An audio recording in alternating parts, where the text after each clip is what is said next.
Hey everyone, it's Wild Josh, and in this episode we're going to dive into the prequels and take on a character that is considered by many to be very controversial. Although this character has only been seen briefly and had no lines in the movies, there's a ton of legend stories on the background of this character. And when I was doing my research, I really started to like this character, which I wasn't expecting. And I'll leave that up to you to see how you feel at the end of this episode. But with that being said, sit back and relax because you're about to hear who's who when it comes to Yaddle.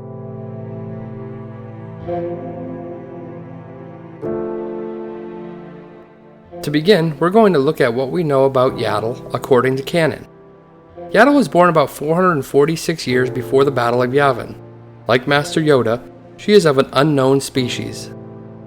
Yaddle was a Jedi Master on the Jedi Council during the invasion of Naboo.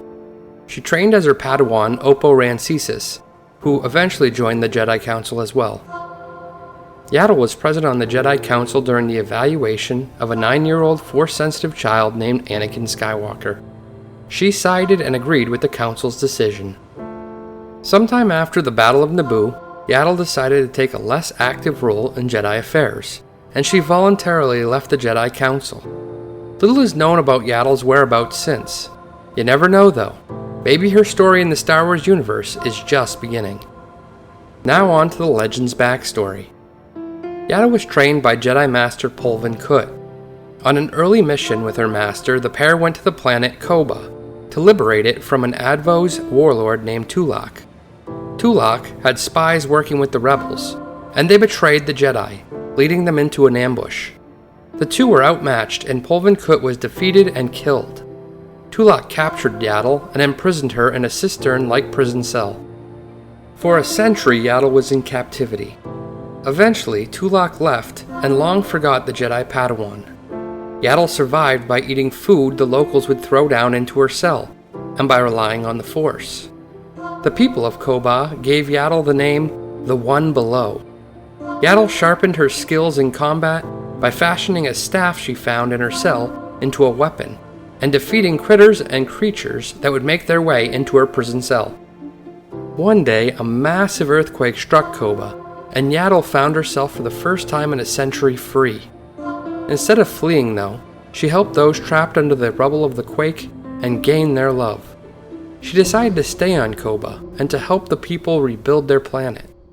In time, Tulak's son, Kalut, came back. Yaddle had sharpened her skill enough that she was able to defeat him in battle and liberate the planet. Yaddle returned to the temple after her mission was complete, and the council decided that she had earned the rank of a Jedi Master. She was then invited to join the council. Yaddle was master to many Jedi Padawans over the years, most notably Oppo Rancisis and Empatogeus Brand. She also went on many missions.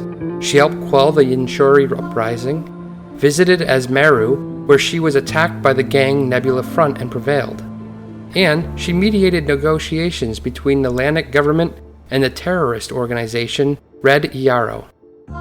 In her last mission, Yaddle was sent with Obi-Wan Kenobi and his Padawan Anakin Skywalker to the planet of Maywan. Their mission was to try to restore peace to the planet, which had fallen into chaos and turmoil. On this mission, a dark Jedi named Granta Omega created a bioweapon which he planned to use on the city of Natan. Yaddle used her body and the Force to protect the people of Natan, and in the process sacrificed her own life. Yaddle died a hero. Her place on the Jedi Council was taken by Shakti. Before Yaddle's death, she also helped work in the Jedi Library taking care of the archives. She was well suited for this job, as her own personal collection of Jedi artifacts had grown quite large at this time. The puppeteer Phil Eason is credited with bringing Yaddle to life for Star Wars The Phantom Menace. The idea for Yaddle actually came from the concept art of Yoda from Empire Strikes Back. There you go. You now know who's who when it comes to Yaddle. Would you like to know who's who about another character in the Star Wars universe? If so, let me know in the comment section below. Also, if you don't want Anakin to turn to the dark side, from my point of view, the Jedi are evil! Please hit the like and subscribe button. Thanks for watching, and may the Force be with you. Ha ha ha!